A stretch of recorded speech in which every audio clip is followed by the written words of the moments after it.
My name is Greg Apodaca, and I am the CEO of Community 2.0. I want to thank you very much for being here today. This is our inaugural event of this type. We've run in the last few years. You might know that 3 years ago, I quit my job to dedicate my life to helping solve the climate emergency challenges. So it's important to me that you're here too. I consider you, I think I already said this, that you're my tribe. You guys are the early adopters who are already serving the community and serving the environmental issue. And we need to do this more effectively together. So, that said, we're living in some of the most exciting times ever in the history of humanity. At the same time, we have unprecedented opportunities. We'll hear about those today, about exponential thinking, about companies like Airbnb and Uber and Amazon and Apple who are rocking their industries, and we're going to learn some of those lessons and how we can apply them to our lives and how we can apply them also to climate emergency challenges. At the same time, there's this thing called global warming. Who's heard of global warming out there? Raise your hand. Okay. Some of us happen to think that it's a climate emergency. I'd prefer to use those terms as much as possible if you can use those terms as well. I think so. You might have seen the recent UN IPCC report that had the header on it said, Code Red for Humanity. Code Red for Humanity. If that's not a wake-up call, I don't know what is. So we need to work on that issue and the several issues that make up the emergency. I think the best way to do it is to have a positive incentive to do so, right? The upside of the climate emergency is that this huge wake-up call is that we have an opportunity. It's not too late yet to save the planet for humanity. We're on a course to disaster right now, ecological disaster, but the futurists that I listen to say it's not too late, but we have to come together. The movement that we need is a global movement on par with America and its allies mobilizing during World War II, when Chevrolet started making tanks instead of cars, and when people turned in their personal jewelry to make electronic circuits and bullets. And we're now in the fourth industrial revolution with about 24 different technologies that are rocking the world. You're familiar with these terms just by reading the paper, right? Artificial intelligence, virtual reality, augmented reality, 3D printing, and on and on and on. These technologies are layering on top of each other to create amazing change, and we'll hear about some of those today as well. So, one of the big drivers for the green economy is the shift from fossil fuels, all the oils that we're digging up out of the earth and burning them. And this major shift that's been going on for years now, but that's hitting a turning point as renewable energy sources like wind and solar become less expensive than oil. Major change. Also, another major change expecting to hit the ground soon is the the stimulus from the Biden administration that includes hundreds of billions of dollars for renewable energy and things like that. So huge, huge opportunity here. I Googled a couple of days ago the size of the green economy, and the most highly rated research university in England is called the University College London, said that we can expect $1.3 trillion per year of money going into the green economy, and that's just in the US. Globally, we're expecting 6 times that much, so $7.8 trillion globally every year is what we can expect. Think about that. If I haven't already said it, the biggest opportunity that we have here today is not listening to me or even listening to the panelists. I would really encourage you to walk around the room and get to know people, because our ability to collaborate more effectively together is what we need to overcome these huge challenges that the climate poses. You guys all saw that tricked out Toyota hybrid out there. Called Aclima. On the side it says the car that measures air quality. Scott Andrews is responsible for bringing that car down here with his partner Jeannie. Aclima, as Greg mentioned, we measure air quality. We've been around for over 10 years now. Most of that was doing R&D to design sensor systems that can be put in vehicles, and so we drive these vehicles around 24 hours a day, 7 days a week, to measure block by block air quality.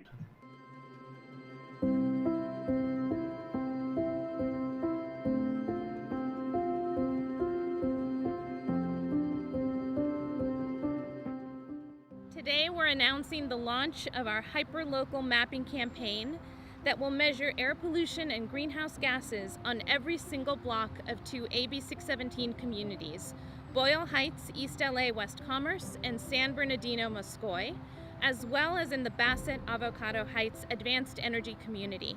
Good morning. I'm so excited to be here with Aclima for their mobile air monitoring fleet. And it's great to see AB 617 in action. Today is a reflection of what I envision 617 to be, where it's a partnership with the community and they get to identify some of the solutions and how the money should be spent. This community is overburdened. We have the freeways to my right, we have the rail yard to my left, but the reality is that this community is full of kids that come and play at this park and enjoy themselves, not being aware of what they're playing in. We have 617, which has had the potential possibility and today in action, a very tangible action, to have a robust way to analyze these pollutants. I'm very excited that we get to have local jobs for this and that we will have no more excuses. Before, we had sensors that were big contraptions that couldn't be moved easily. And now to be able to load it up in a vehicle and drive around and have these sensors that are smaller, that are lower cost, that are mobile, that increases the frequency and the geography that we can cover with our monitoring. We will have reasons, we will have data, we will have research to be able to move policy, to be able to hold polluters accountable and have the quality of life that we deserve.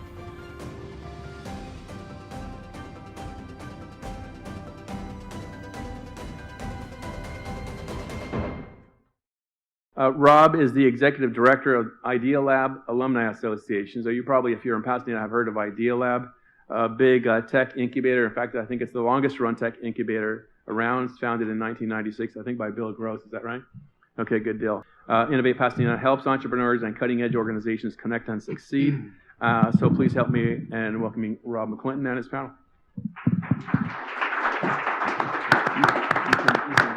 Thank you, Greg, for those kind words. Well respected. Thank you, everyone, for being a part of this. And I would like to introduce my panel here. So first up on the far side, we've got Paul Thomas, who is the Deputy CEO of the San Gabriel Valley Economic Partnership. Closest to me here is Drew Shula, who's the founder and CEO of Verdical Group and founder of the Net Zero 2021 conference. And a man who has the best titles that I just have to get these together myself. Professor Reverend J. Michael Huls, owner of Zero Waste USA, Principal Sustainable Environmental Management Company.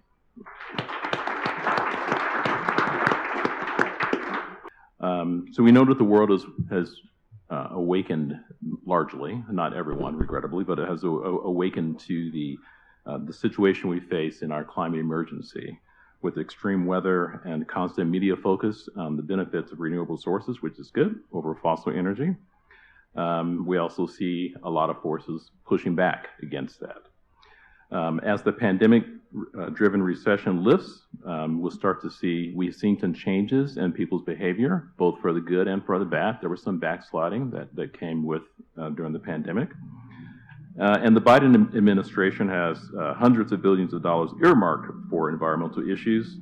And the question is, when and how will they impact the world, the nation, and our environment here in California if they pass? It's regrettable if on that one. So we all know that many sectors of the economy were hard hit by the pandemic. Many businesses were struggling to stay afloat, and they still are. The question is, are businesses taking this time to plan for changes with the shift, or are they just trying to keep the lights on and move on to day to day? And what can we expect the changes in the economy to be? So we're going to explore some of those questions. One of my first questions here is on the green business landscape, and two of my panelists here have green businesses. So how has that changed, and how do you think it will continue to change as we move forward? Let's start with you, Drew. I think one quick comment regarding the pandemic last year was we had the total shutdown of the economy, like we just talked about. And Bill Gates had an interesting quote that he said that I think the total global carbon emissions only dropped by about 8%. Which, you'd think it would be potentially even more than that with such a large global shutdown last year, but we still had like 92% of our annual carbon emissions still happened last year. In my world, I'm in the building world, I have an architecture background, I'm doing green building consulting, and I organize a conference called the Net Zero Conference every year around the built environment and other industries about how we can reduce our carbon footprint. I've been involved in environmental matters for about 50 years. And in that time, I consider myself to be very fortunate to have viewed a lot of change. Change is inevitable. And it's just how we make those changes, how we institute those things at an individual level. And I love the idea of radical. Now, when I was in college, I was a radical. And radical was defined as to the roots. And the idea is that we have to really grow this from the grassroots. And that means not only in citizenry and in government, but also in business. And there are a number of companies that have done tremendous efforts in terms of disruption. I just recall when I was sitting in an audience when I was like about 17 and listening as part of a group that was organizing the first major grassroots organization in the nation, which was the California Resource Recovery Association. And we were a collection of students and businesses and activists and such all coming together. But we listened to a speaker who talked about, when will you people, you recyclers out there, get it through your thick skulls that you're never, ever going to recycle more than 2%.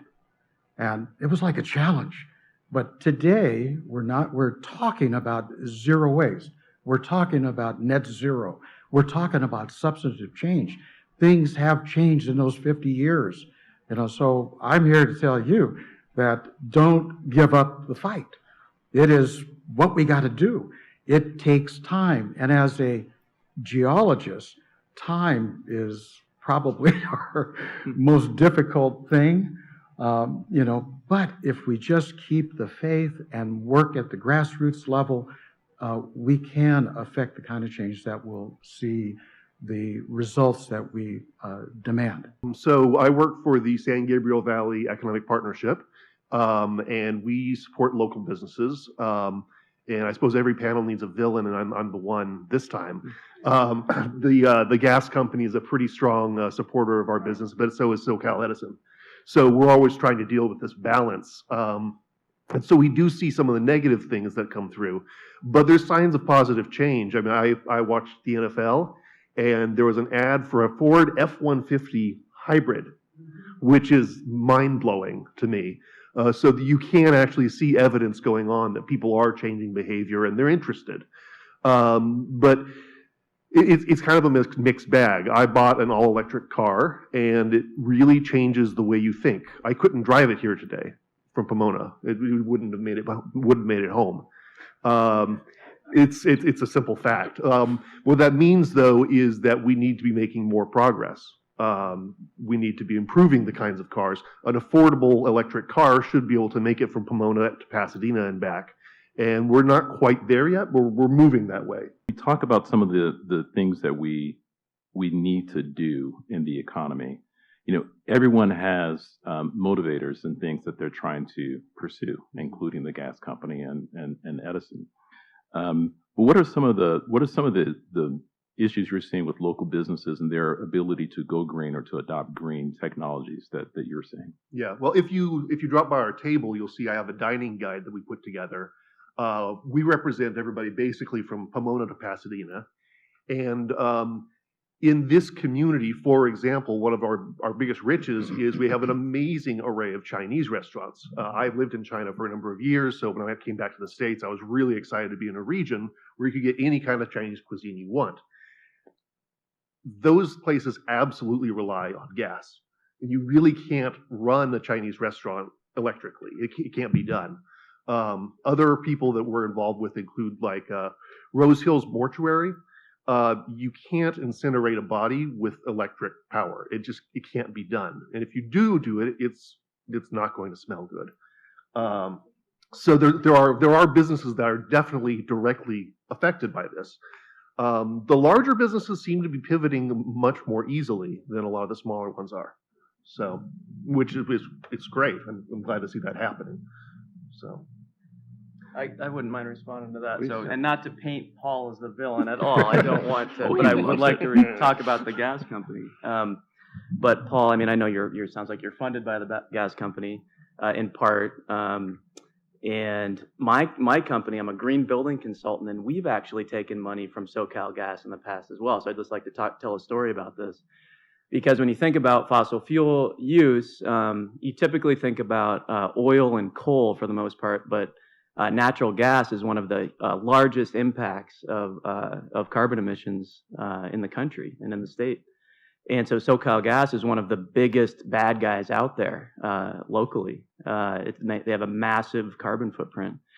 And it's funny, I'm in the green building industry. The U.S. Green Building Council local chapter here in L.A. every year has done their annual event at the SoCal Gas facility in Downey. It just makes no sense for the past 20 years. And that's the industry that I grew up in here in LA. And I didn't really connect the dots until the past couple of years. There's been this huge push towards electrification in buildings in the state of California, which is really needed and important, and getting gas out of buildings. And that's the future. That's going to happen. There's already 50 cities around the state of California that have legislation enacted now that will remove natural gas in all new construction, and that's just going to continue. Then there's all these legacy buildings as well. The existing building stock, 99% of the buildings that we're in today that have natural gas connections. So it'll be decades before this whole story plays out. But anyway, I just wanted to share the story that, the SoCal Gas, I have a lot of friends there. Paul's a really nice guy, and, we're on this panel together today. There's really great people involved on both sides of this thing, but it's when money is involved in these really big impacts and interests in the transition away from fossil fuels to renewable energy, money talks and influences a lot of people. And when we were starting our net zero conference 9 years ago, we received funding from SoCal Gas. But then we're talking to folks there, and they're trying to change the conversation of what we're presenting about at the conference to move towards net zero. So they were influencing our ability to have the discussions that we wanted to at the event.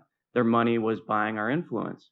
So we made a really tough decision last year to no longer accept money from SoCal Gas, which was about 10% of our revenue. It's a huge business decision for me as CEO, something I'm super proud about because this is paying for our people and our time, and we thought it was really the right thing to do. We felt like we were selling out and changing the narrative based on receiving money from SoCal Gas.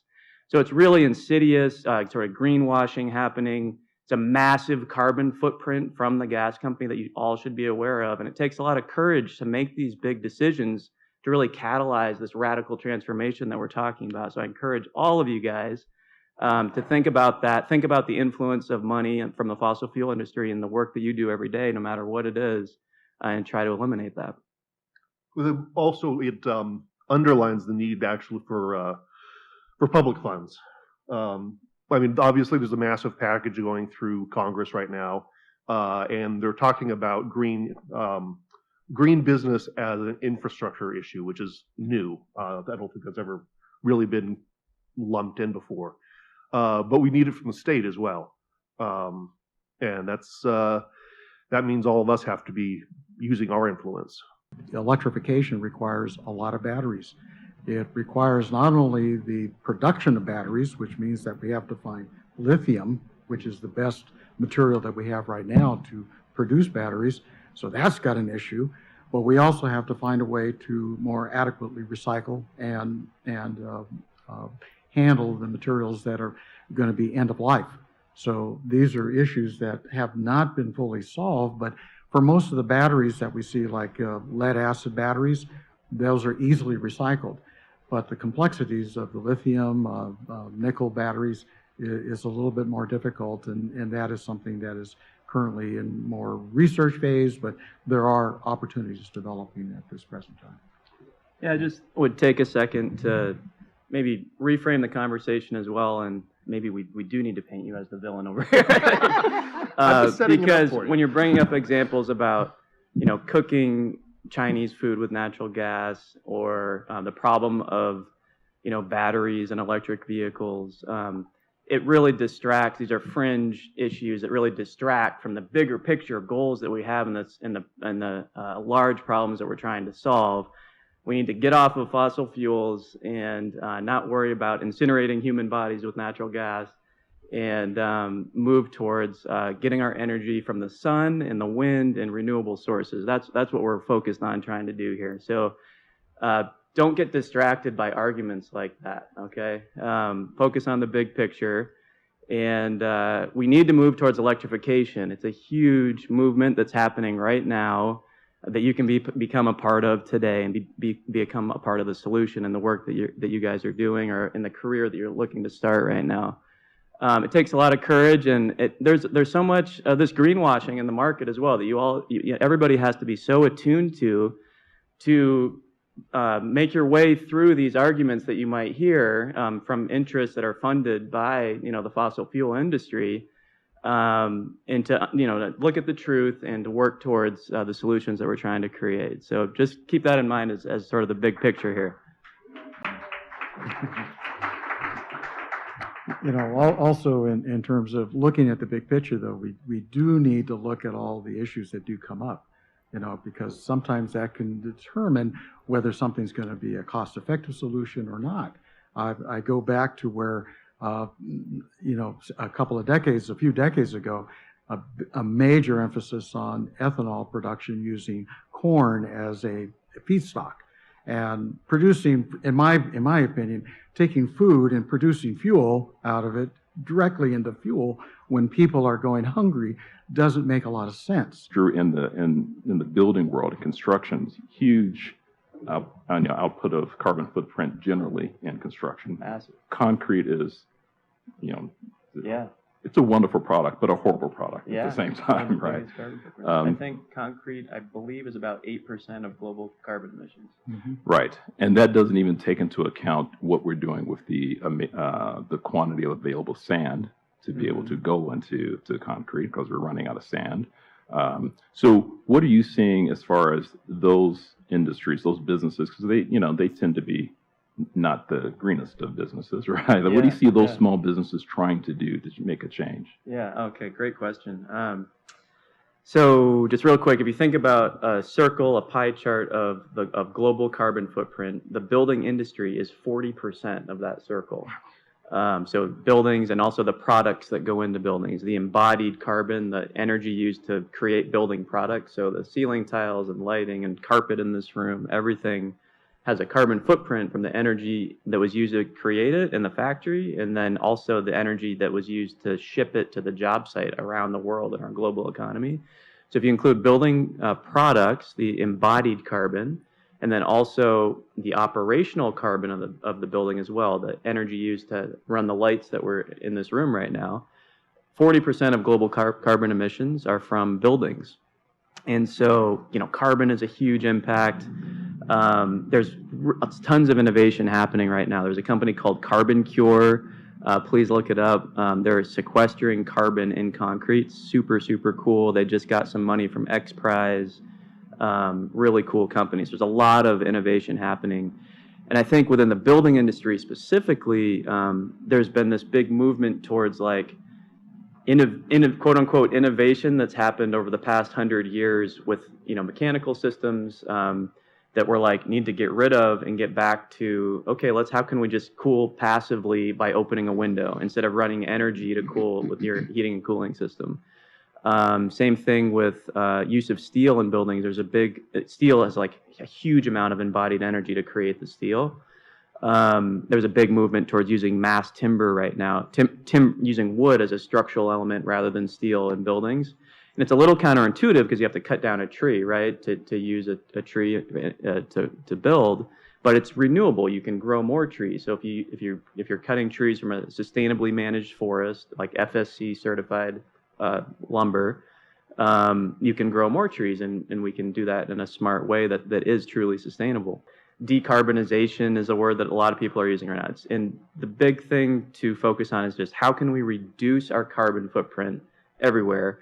Focus on the biggest things first because they have such a massive impact.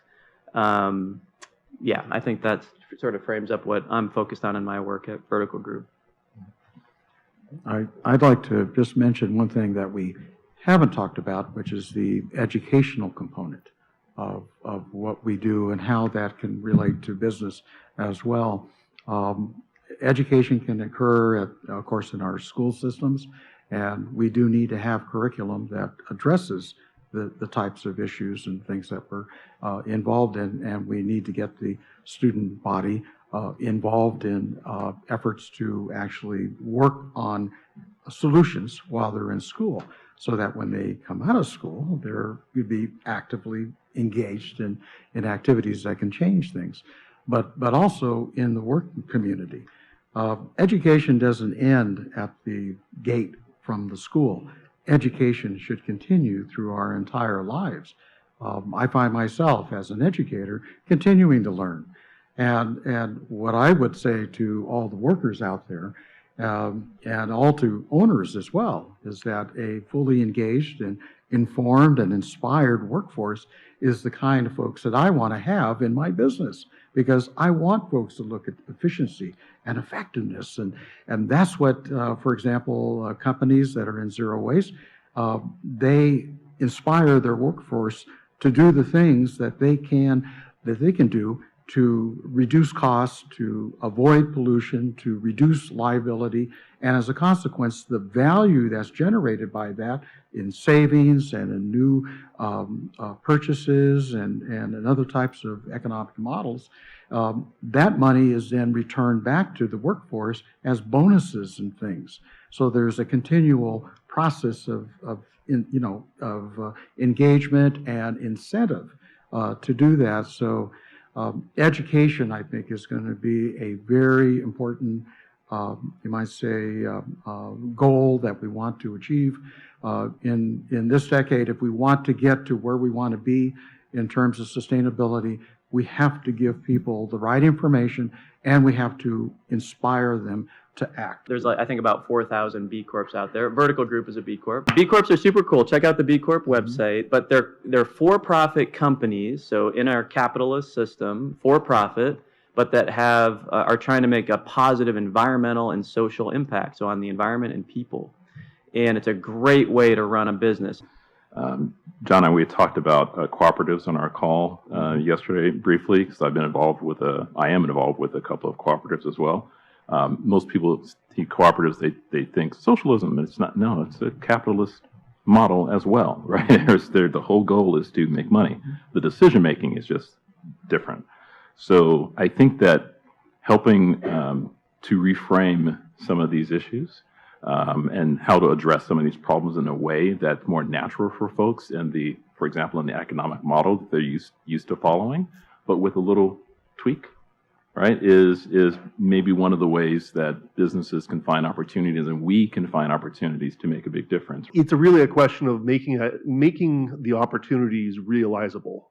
If you want to go all electric, then we've got to start building houses and businesses that are ready to receive the people who want to go that way. And thank you for working on that. That's awesome. All right, so we are at time, and I love the panel that Greg put together here. These fantastic folks. Make sure you talk to all of them later. They're all doing great stuff, and the lesson we learned from anything, keep the faith, and always keep the faith. Be self-aware and watch what you're doing and learn more, and then have the conversations. We do those. You do these three guys. If you do that, we'll have a better world. All right. All right. Thank you all. Thank you. Hello, this is Dan Nowman Nicewander, host of The Nowman Show. I hope you enjoyed Community 2.0, Part 1. And always remember to stay present in the moment, here, now, always.